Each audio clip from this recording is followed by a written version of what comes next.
love being a prosecutor is that our goal and our mission is to seek the truth. Always in every case. If the truth is that the accused is innocent, we want that to come out of the other end of the process. If the truth is that the defendant is guilty, then we want that to come out of the other end of the process. And so we're not just about getting a conviction. We're not just about hammering someone. We're truly seeking for the truth. And that's something that I can stand behind and I can sleep well at night knowing that that's what our goal is, not just to win a case. So I want to talk a little bit about the changes in California that have made it more difficult for law enforcement, for the sheriff's office, for the police agencies, for the prosecutors around the state. Since 2011 and what they call realignment that happened with AB 109, it's like we're living in Alice in Wonderland. We're just an upside down world where right seems to be called wrong and wrong is declared right. In 2011, AB 109 began that change. A couple of years later, in 2014, we the voters passed Prop 47, what's called the Safe Neighborhoods and Safe Schools Act. Remember that?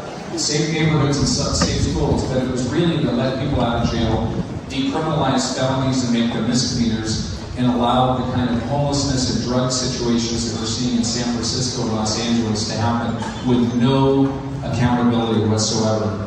A couple of years later, in 2016, we passed Proposition 57. That's where we changed the juvenile system, where we now have no discretion to charge a 17-year-old as an adult if they commit a heinous murder or a rape or violent crime. They took that discretion away from us, as well as many other changes to law that made it more difficult for us. And so today, looking at San Francisco and Los Angeles, all of the lawless areas, it's happening there, but it's also happening here. I can tell you from our numbers in our community, we are seeing a huge growth in violent crime in San Luis Obispo County. We've had robberies at convenience stores, we've had robberies in small restaurants where people are bringing in guns and robbing our businesses, something that did not happen with routine just a few short years ago. Sacramento politicians, sadly, are more concerned with protecting criminals from those who enforce the law than protecting the vulnerable in our community from the evils of crime. Fentanyl is a perfect example. This year, the Republican caucus and many Democrats actually supported new legislation to combat fentanyl, which is killing 110 Californians every week. 110 Californians every week are dying from fentanyl. And this isn't just drug addicts that are using fentanyl. Many of those who are killed are people that are thinking that they're taking a Percocet or an Oxycontin or some other kind of pharmaceutical or perhaps another drug of abuse that would not be deadly. And the people selling it to them have laced it with fentanyl and it's killing them. And I can't understand why we could not get any of these bills out of committee or get them to the floors for votes. And I want to thank the folks, though, that are there. Many of the Republican leadership in Sacramento have been doing everything they can to essentially, quite frankly, embarrass the other side, because it's ridiculous that they don't want to do something to stop the crisis stop these senseless deaths that are happening all across our state and our country. Some of the other ideas that they have in Sacramento that they would rather do than enforce fentanyl distribution is remove consensual searches from law enforcement. So if law enforcement decides they contact a suspect and they want to talk to them and they ask, hey, you were near this robbery, you look like the guy that was alleged to have committed the robbery, can we search your car to see if you have the gun or the property? Legislature wants to make that illegal and say, no, they have to go and get a search warrant. That will delay. It will also prevent good, innocent people from being quickly exonerated. It's absolutely absurd. It's helping the criminal offenders as opposed to helping law enforcement. They also want to eliminate mandatory reporting for physicians who have reason to believe that their patient was the recent victim of domestic violence. Somehow that interferes with the patient's rights. If the doctor listens to their patient and concludes this person was victimized by their spouse or intimate partner or another person in their own household, we don't want them to have been mandated to report that to law enforcement. How is that good for victims of domestic violence who are vulnerable? A couple years ago, Senator Nancy Skinner had an idea that we have too many people in prison for committing robberies. So she decided we need to make robbery a misdemeanor, as long as there's not a gun or a knife wasn't used. But let me tell you the scenario that happens with routine in the big cities, but also here in San Luis Obispo from time to time. And that is an elderly person perhaps walking on the street, a woman alone being shoved to the ground violently, having their purse with all their valuables taken from them, their purse, their license, their credit cards, their cell phones, and then left. And sometimes they're beaten in order to have that happen. Nancy Skinner in Alameda County said that was putting too many people of color in prison, and therefore we had to make it a misdemeanor. The problem with that is that we're now trying to socially engineer who gets charged with a crime and who doesn't, as opposed to holding every person who commits a violent crime accountable. Thankfully, when that law was being considered, many of us were opposing it, but they were still pushing it forward. Sadly, I say thankfully, but it's very sad that Senator Barbara Boxer, who retired, she was 80 years old at the time, walking in the district where Nancy Skinner represents, and she was shoved to the ground violently by a thug in Alameda County, Oakland, and he robbed her of her purse and her phone and things like that. So finally, they decided not to continue to push that bill in Sacramento, because at that point in time, they had seen that maybe that act really should be a felony.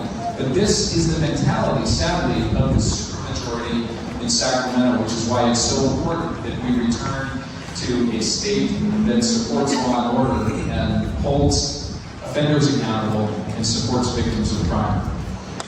Right now in Sacramento, there is a bill to prohibit the use of electronic search warrants for electronic evidence that's used every day to solve murders. Nancy Woodward, who was murdered here in Paso Robles, her body was missing for about 9 months before she was found. It was one of these electronic search warrants that we were able to get that proved who had murdered Nancy Woodward. If this bill were to pass, murders like that would never be solved because we wouldn't be able to collect the evidence that proved who the perpetrator was in a particular location. It didn't make it to a floor vote yet, but again, this year they wanted to eliminate the use of police canines in California, because apparently police canines are scary to those that are committing crimes and are being sought after by a dog. But let me tell you, did you know that 99% of the time, it's not rocket science, 99% of the time when police use the canine to apprehend a suspect, they surrender without causing law enforcement to have to use lethal force. So, my association, the California District Attorneys Association, and the California Police Chiefs and the Law Enforcement Associations, we're certainly trying to keep that one from passing. And for now, it has died. But my fear is that they will come back next year. These ideas don't go away from Sacramento. So there's a lot of change, and this is a real tragic thing for public safety in California. And I can't understand how anybody, no matter what their political party or worldview is, thinking that this is good. But clearly we've got other issues going on in our culture that has caused officials to be making those kinds of arguments. And that we are his subjects, and that he is the one that is the source of our liberty. I want to close with this scripture from the Old Testament out of 2 Chronicles 7:11-22. This is in response to Solomon just building the temple of the Lord. So it says, "So Solomon finished the temple of the Lord as well as the royal palace. He completed everything he had planned to do in the construction of the temple and the palace. Then one night the Lord appeared to Solomon and said this, 'I have heard your prayer, and I have chosen this temple as the place for making sacrifices. At times I might shut up the heavens so that no rain falls, or command grasshoppers to devour your crops, or send plagues among you. But then, if my people who are called by my name will humble themselves and pray and seek my face and turn from their wicked ways, I will hear from heaven and will forgive their sins and restore their land. My eyes will be open and my ears attentive to every prayer made in this place. For I have chosen this temple and set it apart to be holy, a place where my name will be honored forever. I will always watch over it, for it is dear to my heart. As for you, if you faithfully follow me as David your father did, obeying all my commands, decrees, and regulations, then I will establish the throne of your dynasty. For I made this covenant with your father David when I said, one of your descendants will always rule over Israel. But if you or your descendants abandon me and disobey the decrees and commands I have given you, and if you serve and worship other gods, then I will uproot the people from this land that I have given them. I will reject this temple that I have made holy to honor my name. I will make it an object of mockery and ridicule among nations. And though this temple is impressive now, all who pass by will be appalled. They will ask, why did the Lord do such terrible things to this land and to this temple? And the answer will be, because his people abandoned the Lord, the God of their ancestors, who brought them out of Egypt, and they worshiped other gods instead and bowed down to them. That is why God has brought all these disasters on them. And I fear that that's, if we look back at the people who gave us the country that we have, they were the ones that were like Solomon, that built the temple. They built it in a way that was honorable. And our country was built with these strong foundations, and the people were, at least even if they weren't strong people of faith, they acknowledged the truth that there was a God and a Creator. Throughout history, kingdoms of peoples on earth have come and gone. When the people have honored God and acknowledged that He's our Creator, by repentance and obedience, God has blessed them and protected them. But every time in history, when His people have turned from Him and began worshiping their own success, their own gods, by putting themselves on a higher pedestal than our Creator, the people have suffered in battle, and oftentimes were taken into captivity. And only when they returned to God would God return His blessing to them. I feel like we're living as captives in Babylon today. Our culture is a reflection of what Babylon was, and we are here. So those of us that do honor our Creator and acknowledge that need to, in my opinion, we need to influence our culture. We need to pray for our community. We need to tell other people about our faith so that our country can turn back to the place that it once was.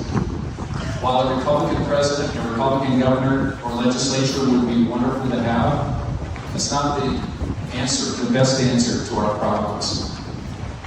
We as human beings created must fall on our face, humble ourselves, and pray, and seek God's face. Turn from our wicked ways. Then God will hear from heaven and will forgive our sins and restore our land.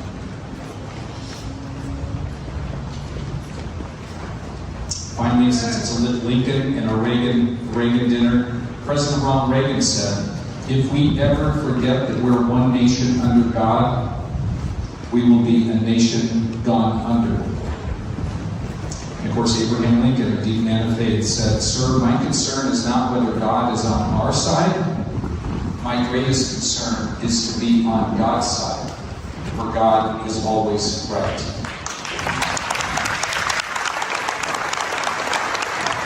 Serves the people of California's 3rd District in the House of Representatives. This is his first term. He's dedicated to using his position to promote fiscally sound policies to reduce inflation and increase choice of education and responsibly manage our public lands to preserve our beautiful forests and prevent catastrophic wildfires. Kevin holds a bachelor's degree from Harvard. We don't hold that against you. A law degree from Yale. Neither there either. A master's in secondary education from Loyola Marymount. He was first elected to the State Assembly in 2016.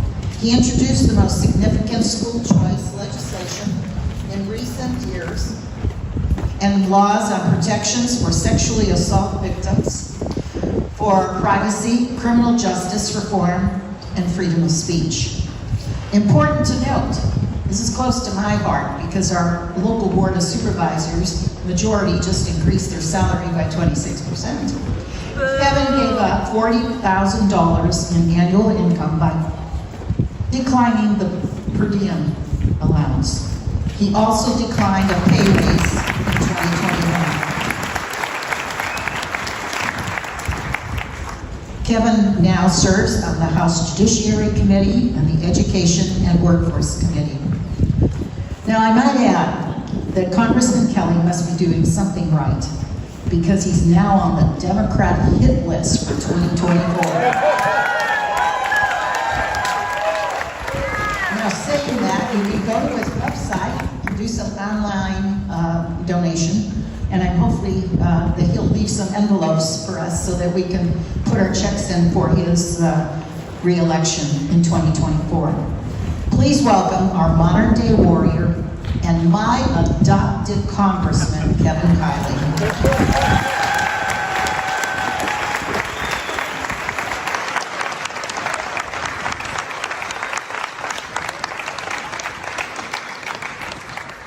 Thank you, Andrea, again so much. Kind introduction.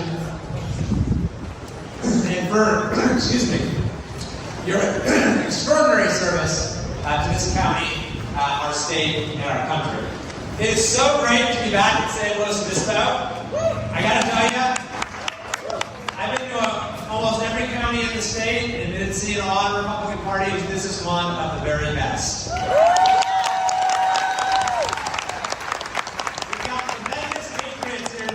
I've got so many friends here. I think we've done a few of these by this point. Randall is truly an extraordinary leader, now actually the vice chair for this whole region for the state Republican Party. And you know, the accomplishments of this county party are very clear in, well, the district attorney that we just heard from, and the many elected officials that are here with us tonight. Because ultimately, that's the way that you can have the strongest impact here in your community, is by getting good Republicans elected at the local level. And I'm particularly impressed by all the school board members here.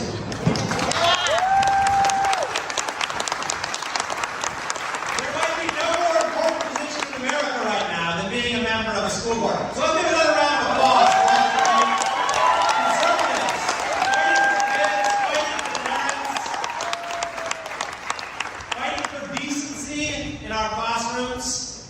Very few things are more important. And thank you again, of course, to our amazing hosts. It's really an honor to be here at the beautiful Reagan Ranch.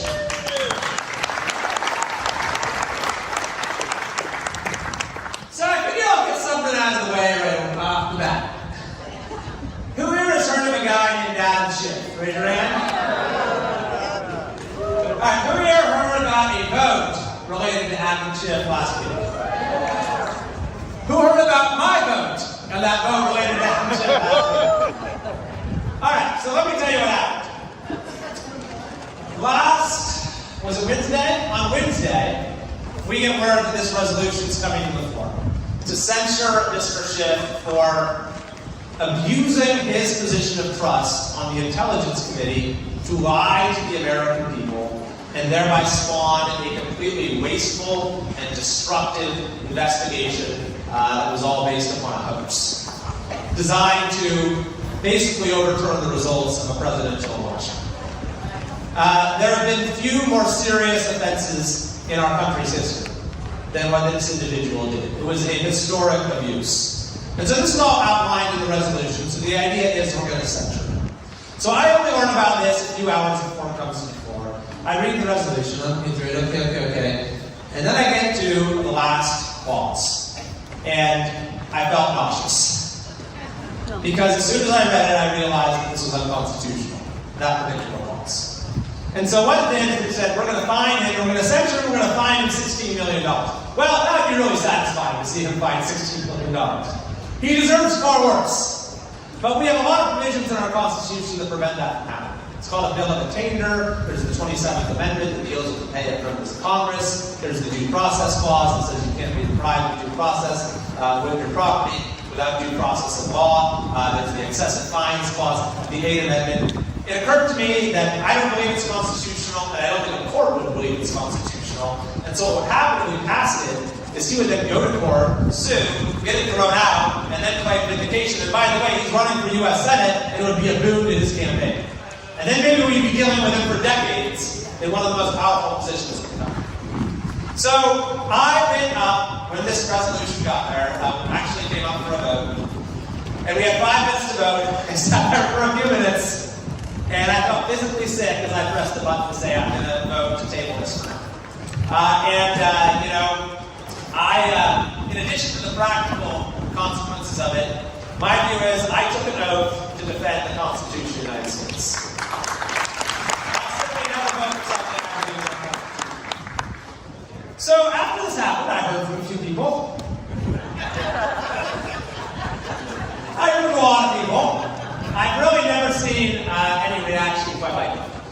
So I finally, I've been traveling, so I wasn't able to really, I put up a tweet, but I finally sat down and kind of typed up something and put it up on my website. Did some people read that? I think a few people did read it. And I was really encouraged by the reaction. Because people, 90% of the people who responded said, oh, okay, that makes sense. And people explicitly said that just because he's ignored the Constitution doesn't mean that we should.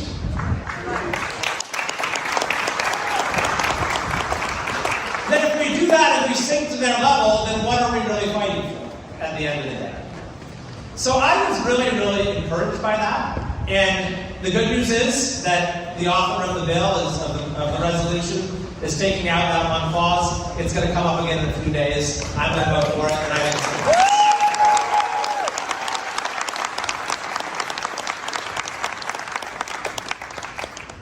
I always try to learn when things happen. And so, I'm thinking of what lessons can I draw from this whole thing? And I was, I knew this was an important vote, but even I was a little taken aback by just how strong the public reaction was. And so what this told me is that people are really paying attention. I mean, really paying attention right now. And I think with good reason. I think that people sense that this is not any ordinary time for our country. That the stakes are really high right now. That, the things that we ordinarily disagree about in politics, matters in policy, suddenly it's about much more than that. It's about things that are much more fundamental. It's about the things that we used to almost take for granted, that we all share, Democrat, Republican, or Independent, the things that make America the country that it is. Our Constitution, self-government, the rule of law. These things that have made America the greatest country in the world. People sense that suddenly all of these things are on the line. I mean, look at what's been going on. We see our political and legal systems being weaponized to target American citizens, to target political opponents in unprecedented ways. We see unprecedented attacks on our First Amendment rights, on our Second Amendment rights, on due process, on equal treatment under law.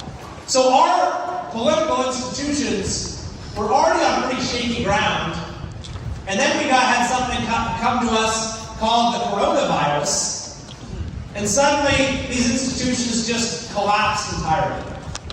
Something I never would have imagined we would see in America, where we had one-man rule in California and many places across the country, where the legislative branch was essentially abolished, where citizens were told, you don't have any rights anymore. You're at the mercy of the executive who can issue decrees in an authoritarian manner, where we have churches shut down, where we have kids say, you can't go to school, and then when you can't go back, even toddlers have to wear a mask all day. We have divisions now. We have very, very stark divisions now. He was in the midst of the most divisive moment in our country's history. Civil War that pitted brother against brother, that literally tore the country apart. And one of the things he said at Gettysburg is that this nation under God shall have a new birth of freedom. A new birth of freedom. And so that has been our experience as a country, is that whenever there is a crisis of American identity, we actually manage to emerge stronger as a country than before. And I think that right now, when the stakes are so high, we have an opportunity to do just that, but it's not going to happen on its own. And I know that there are people here working every day to make sure that we do move in the right direction. So, with that as a preface, I want to tell you a little bit about what's been going on in D.C. and how these battles are playing out right now, and how I think that we have some momentum and are starting to move in the right direction. But actually, first, I'll tell you about a little bit about the campaign last year. So I think I was here, who was it, Randall? It must have been April or something. It was a Mr. Primary. So I'm representing the 3rd district now. It's 10 counties. It actually goes basically from the top of the Death Valley. It's a huge district. It's about the size of the state of West Virginia. And of course, I've been in the legislature for a number of years before that, and decided to run for Congress because I saw everything that is going so wrong with our state suddenly is being transported to Washington, D.C. And I had a lot of folks here who supported me in that campaign. I want to say thank you so much to everyone for all your help last year in getting on. I can't tell you how much. And it made a huge difference, because I think I probably said when I was here before that this race, the one I was in, may well have been what the entire majority of the House of Representatives comes down to. You just heard from Andy. This is a district that the Democrats targeted that they're targeting now. And you probably get all these emails from people running for office, right? Who always try to make it seem like their race is the most important one. And they said the entire future of Western civilization will depend on the outcome of this race. Which, to be honest, when we're talking about Nancy Pelosi remaining the speaker, isn't that much of an exaggeration. But here's the thing. I said that, or something like it. It turns out it was correct. As it happened, I was the 218th Republican to be elected to the House last year. I was number 218, which is a significant number because that's what it takes to get the majority. So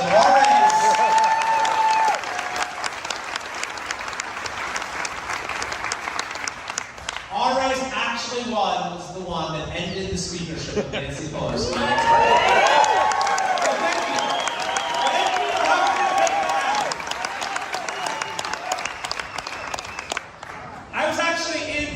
When I got the news that my race had been called and I was number 218. I was there for orientation because this was like quite a few days after Election Day, because we take forever to count votes in California.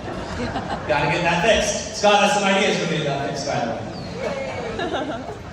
But anyway, I was in D.C. for orientation. I was pretty sure I was going to win, but it hadn't officially been called.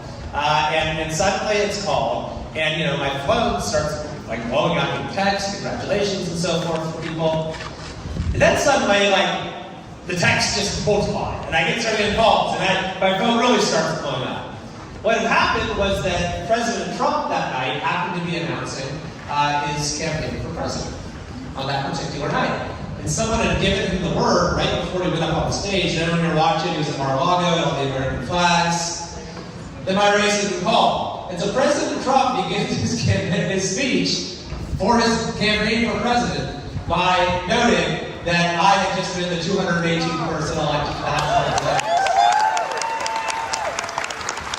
And you know, Trump always, he's very effusive, he's very kind when he likes you. He said, yes, I'm very happy with him, I'm very happy with him. Kevin Kiley, he's a fantastic person. Which I don't think, Mr. President. Well said. So then I go over to a statuary hall at the Capitol where we're having this very special sort of welcome dinner for freshmen, and Kevin McCarthy's leading it. And while I'm at this dinner, I get a call from Fox News saying we want you to come on the Laura Ingraham show. So I'm like, all right, but I didn't really have much time to get there. I had to sort of race back to my hotel to go on the show. And so I go outside, and little did I realize it started absolutely pouring down rain while I'd been inside. And so I run back, I'm absolutely drenched. I don't have time to go to the little studio in the hotel, I just go to my room. And so I'm like, now how am I going to make this look? I'm doing on Zoom. How am I going to make this look good for Fox News? And so I put it on like the curtain by the window. And so my hair is all wet, I'm behind this curtain, people text me like, did you just get out of the shower? But I give the interview and I say, look, I've been elected, we have a mandate from the American people to hold the Biden administration accountable. We need to do oversight, we need to have investigations. So as soon as I get off, I get a call on my phone. It's an unrecognized number from Ohio. For whatever reason, I answer it. And the person then said, this is Congressman Jim Jordan. I just saw you on Laura Ingram talking about oversight. I'd like you to join the Judiciary Committee.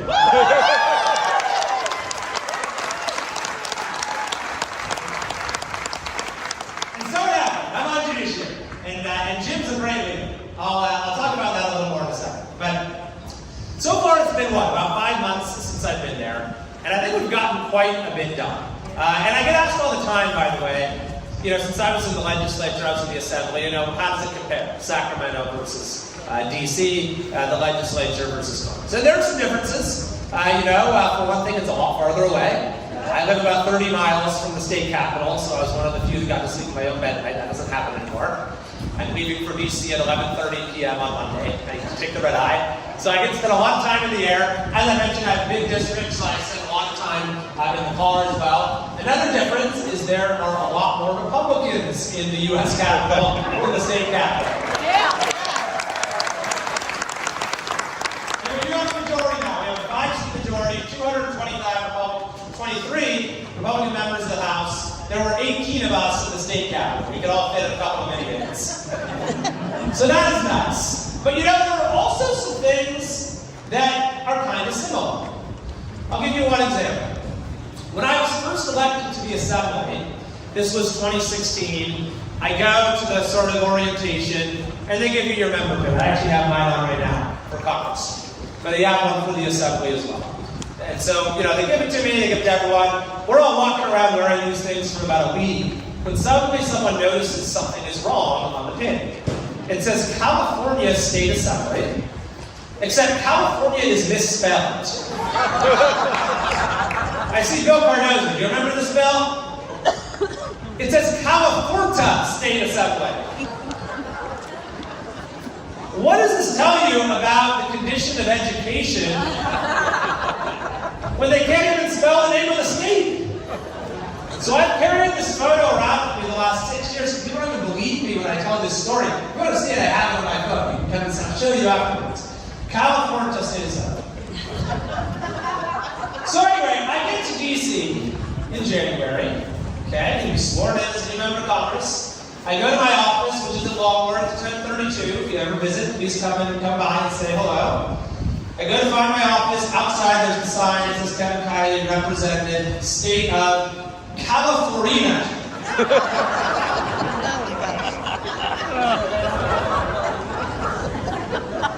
It happened again. How is it possible that both the state and federal government are unable to correctly spell the name of the largest, most populous state of the union? And by the way, I'm not a conspiracy theorist, but well, it turns out a lot of conspiracies have turned out to be true.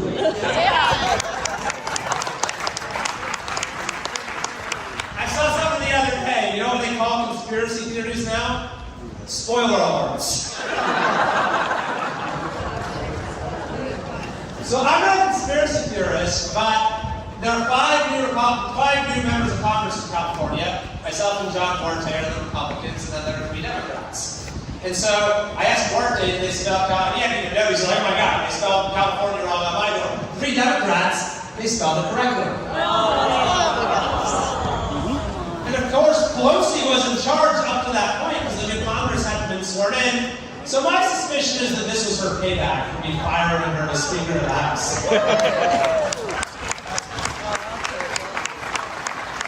So that's one thing that was similar. But here's the other thing that was kind of similar. People asked me when I was running, and where's the gentleman running for state senate this year? There you go. What's your name, sir? forever. There you go.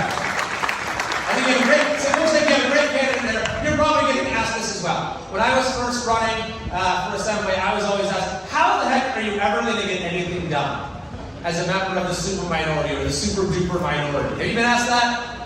How are you going to get anything done when you're so outnumbered? But I never bought into that mentality. You know, I never believed that being outnumbered is an excuse for inaction. That you actually can do things as long as you're actually willing to stand up and do things, and to fight, and to take a stand.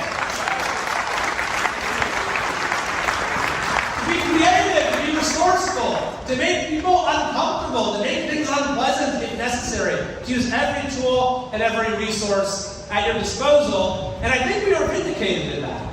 So, for example, when I ran in 2016, and I was talking about what I wanted to do, I don't think I ever said, I'm going to go to the legislature and I'm going to sue the governor of California. But then when you fast forward a few years and Gavin Newsom decides to shut down our state and abolish the legislative branch and throw the Constitution out the window, that was the one tool at my disposal. So in early June of 2020, a fellow legislator, James Gallagher, and I walked into a state superior court in Sutter County. We filed a lawsuit against the governor of California, Gavin Newsom, and we won a trial against him a few months later.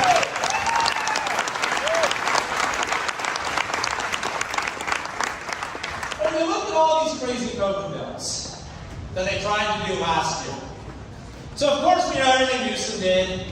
He had the single most draconian COVID response of any governor in the country.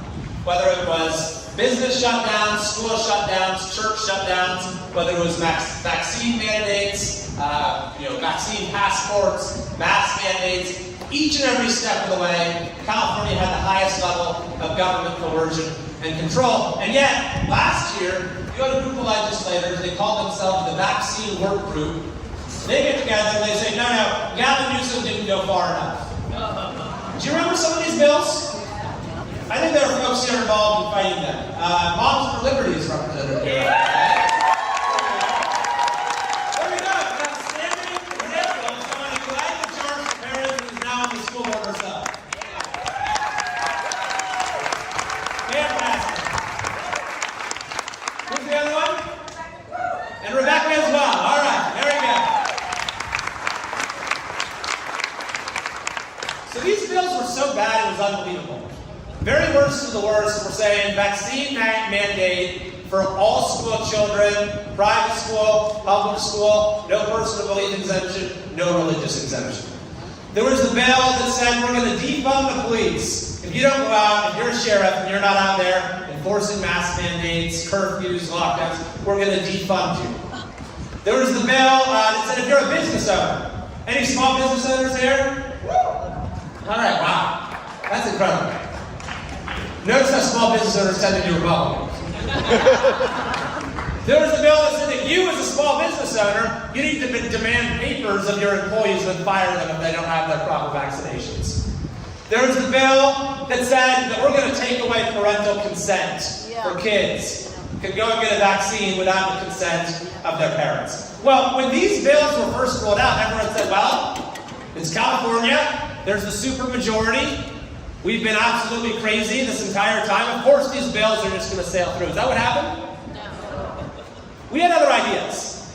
And I know many people here today had other ideas. Where you spoke out, you contacted your legislators, you organized, you went to rallies, you went to the Capitol, you called into radio shows, you wrote op-eds, and at the end of the day, thanks to your efforts, not a single one of those bills passed.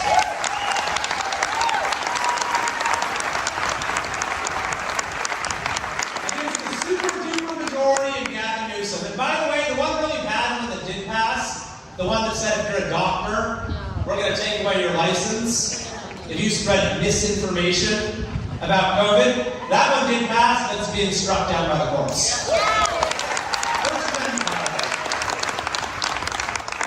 So I never bought into that mentality in Sacramento. And yet, when I got to D.C., I started actually hearing something similar. That even though we have the majority in the House, well, the Democrats have the Senate, Biden's in the White House, how can you expect to get anything done? And I haven't bought into that mentality in DC either. I think the first few months here have vindicated that as well. So I just want to go over a few of the ways that I think we've been able to have an impact right now, even in the divided government that we have, which is so important. People say, well, we have to get the White House in 2024, which we do. We have to get the Senate back in 2024, which we do. But if we had let the last 2 years continue for the next 2, I mean, it might be too late, given the pace at which they've been going. And so that's the number one thing. That's the first thing that we've been able to do, is just put on the brakes. Put on the brakes. When the American people elected a new House, they said, we want change. And yes, we don't have the Senate. Yes, we don't have the White House. But the Senate and the White House were not something that voters could directly control us here. Only a third of the Senate seats were up. The White House wasn't up. Every single member of the House was, and the voters changed the majority. So we came in and said that there has been a mandate to say the absolute insanity in the last 2 years, the multi-trillion-dollar spending freeze, the road that this administration is taking us down. We can go no further. So we have done that. We have put on the brakes. We control the agenda in the House now. They aren't passing any more terrible bills through Congress for the next 2 years.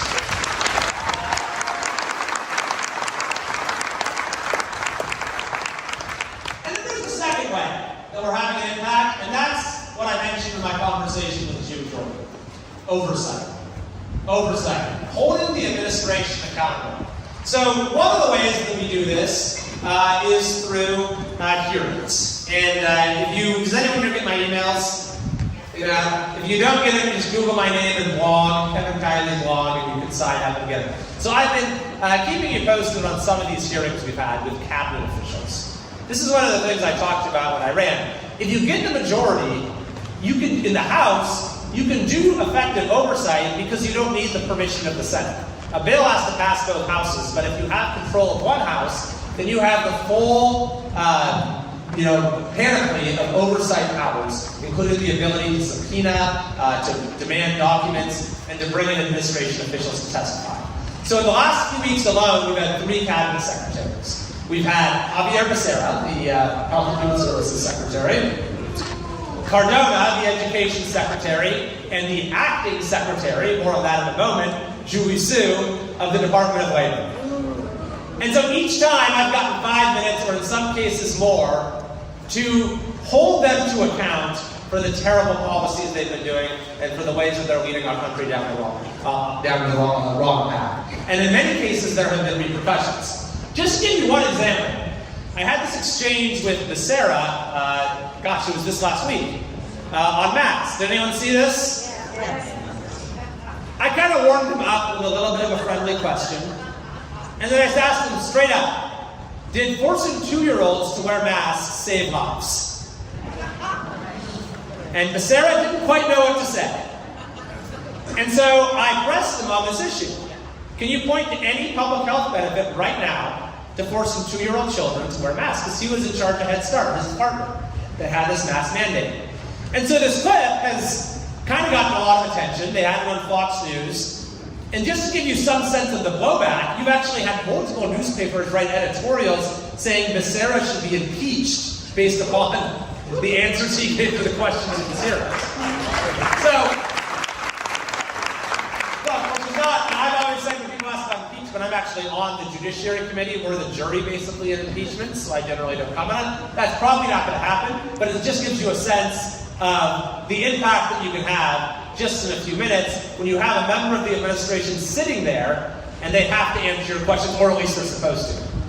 But what we've also done is we've gone and had field hearings where we've done oversight directly at the source of where problems are happening. So Jim Jordan organized a hearing at the border in Arizona, in Yuma, Arizona, where we actually stood at the border wall. We saw where Biden had stopped building it.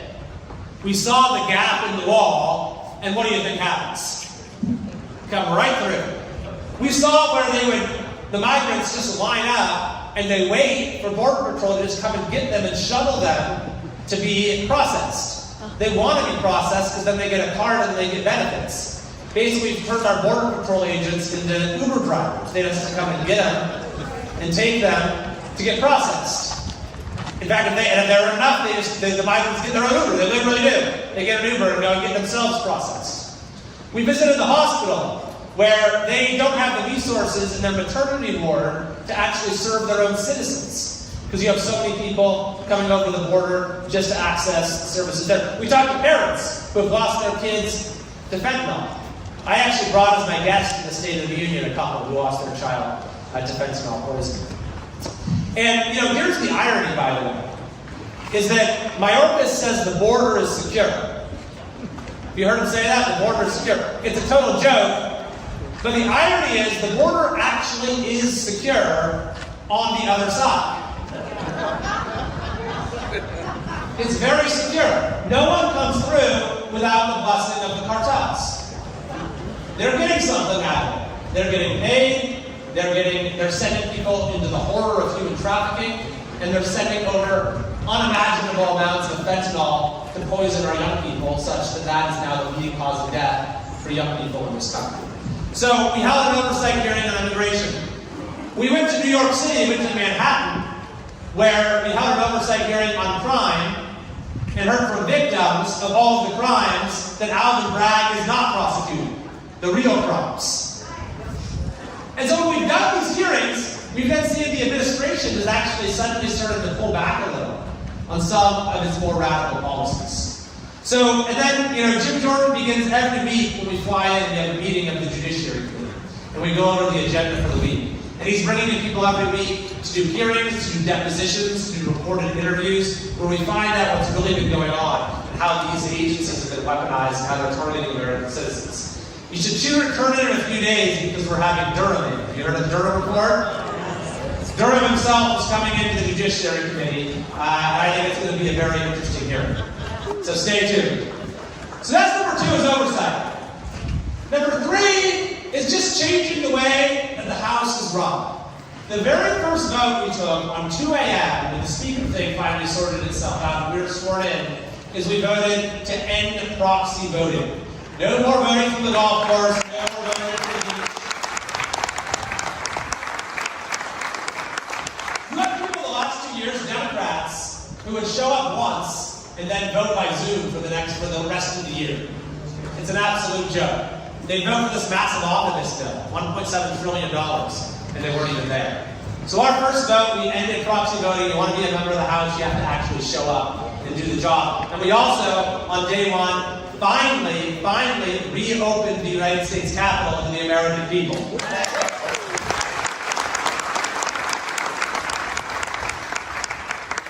And then the fourth thing is we've actually managed to pass bills and get them signed into law. And you might say, well, how is that the case with Biden being president and the Senate being controlled by Democrats? Here's the interesting thing. And so I told you, I was reminded, people said, when I was in, how can you make a difference? Why even bother when you're in the super minority? People also said, why even bother passing bills when the Senate's not going to pass them and Biden's not going to sign them? But we've actually had examples where we passed bills that Biden said he would veto, and he ended up signing them. So, for example, ending the COVID emergency. We passed a bill in the House. Biden says, I'm not going to do that. I'm going to veto that bill that comes to my desk. But then it goes to the Senate, and you have a few of these senators who are running in red states, like Manchin or Sinema or Tester in Montana, who say, oh, wait a minute, I actually want to support that. And once they get on board, the dam kind of breaks. That ends up passing with over 70 votes. It goes to Biden's desk, and he says, okay, fine, I'll sign it. And so people said you shouldn't do it, you shouldn't even bother, but because we went ahead and passed the bill, finally we have ended the national COVID emergency in this country. Along with family.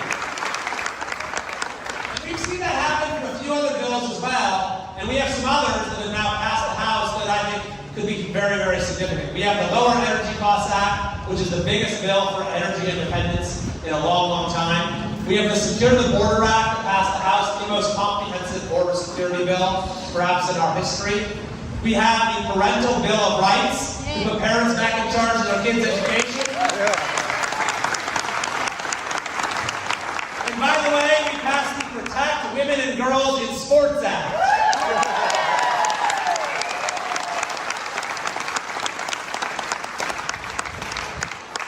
So a fifth and final tool is one that I made use of quite a bit in the legislature, and that I'm making up quite a bit of use of here, and that's public shaming. I think that's actually a very effective tool sometimes in politics. That was actually a little bit of the Becerra thing as well. You got to do a little bit of public shaming just to make them feel really the effect of what they've done. So an example of that is when it comes to the issues we've had with drought and with flooding that have somehow managed to occur simultaneously in our state. So after all the sacrifices that we've been through in these last few years, when it comes to the restrictions on our farmers, when it comes to the restrictions on our water use, how frustrating was it to see all that water finally come? I mean, we prayed for rain and God over-delivered. But all that water come, and so much of it was just wasted. I had this video I posted. Maybe you saw it right in the Folsom Dam. Water just cascading in unbelievable amounts. 20,000 cubic feet per second pouring out. And at the same time, we're in a drought emergency. So I took to the floor of the house. I had a big image on one side of all that water coming out, and an image on the other of all these drought restrictions, like don't water the green common areas in your community, or take a 2-minute baby shower. And Gavin Newsom seemed to get the message, because the next day he actually ended most of those drought restrictions.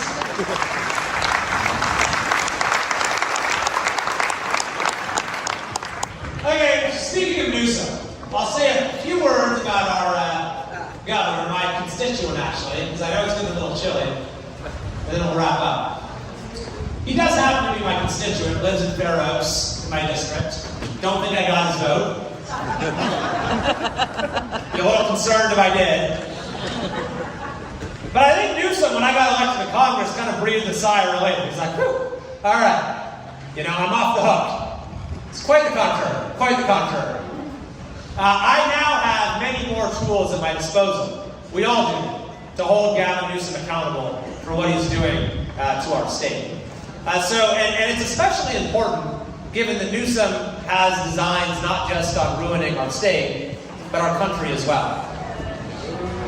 And I'm not even talking about his apparent attempts to set himself up to run for president, but he says California is a model for the nation. He has various ways he says it. He says California is the roadmap to success for the Biden administration. He says the future begins in California. Or California is where the future is first. I mean, a very terrifying thought. What we really like to say is California is a model for the nation. But the really scary thing is that Biden seems to believe it. When you look at the policies they're putting in place, the open border policies, the anti-victim, pro-criminal policies. Or if you look at AB 5. Do you know AB 5, that law? Basically banned independent contracting in California, put countless people out of work. They're trying to make that into a national policy. So I'm actually the chair of a subcommittee. It's called the Workforce Protection Subcommittee. And as chair of that subcommittee, I organized a hearing where we talked about all of the damage that Newsom and AB 5 have done to California, to make sure that it doesn't happen nationally. But then, perhaps the worst thing is that they're now trying to put the person that Newsom had in charge of enforcing ruthlessly AB 5, Julie Su, who is Newsom's labor secretary. Biden has nominated her to be his labor secretary. She was also the one in charge of the EDD fraud, $32 billion. So I'm leading the charge against Julie Su's confirmation on Capitol Hill. We actually had her in for a hearing a couple weeks ago.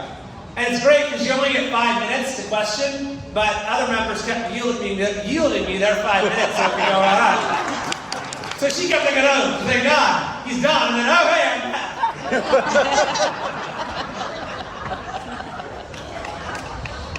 And I've got the clips of this online. You can go and watch it if you get my blog posts and stuff. Let's just say this. I don't think she helped her chances of getting confirmed in the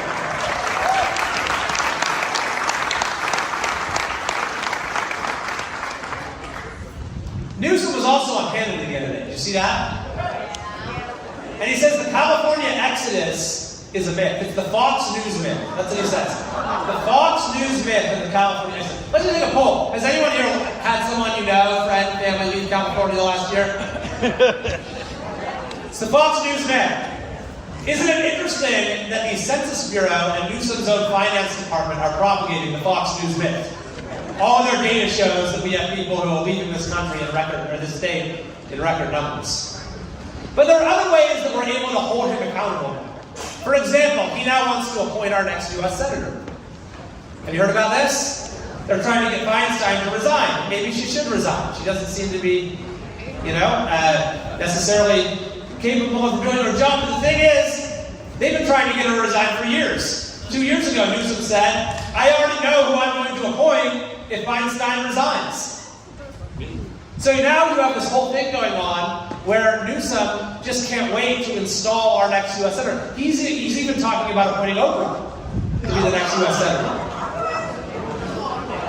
He already appointed our other senator, Alex Padilla, so we're going to have an all-Newsom Senate delegation. So what I've done is I don't think you should be able to appoint a U.S. Senator. I think it's crazy. You can't appoint a member of the House. Every member of the House has to be elected. I think every member of the Senate should be elected. And I've introduced a constitutional amendment to do just that.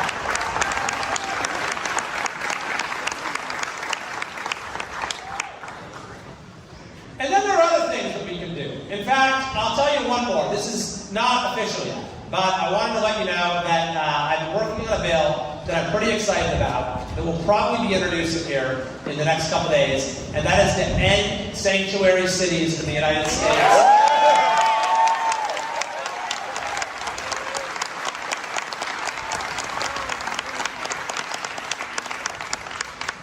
So when I ran last year, I said that right now we have a choice as a country.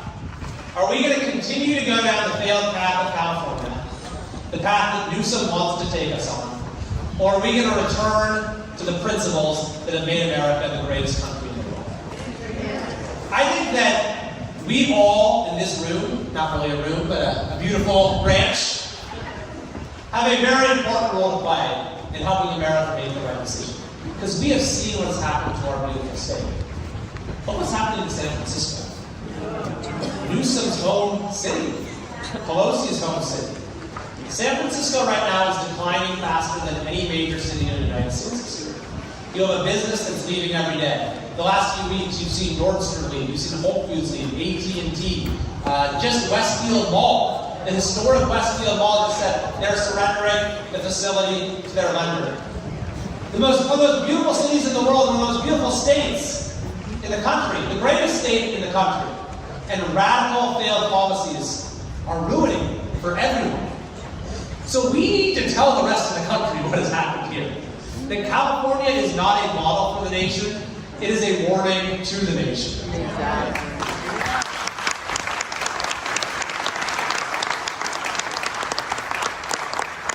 And I will tell you, as bad as things are in many ways, I think that we are starting to turn things around. And when I talk to folks here tonight, people like you all across the state, I'm really encouraged. And as I learned in the last few days, people really are paying attention. You sense the stakes are really high. I'm reminded of a quote from Max Weber.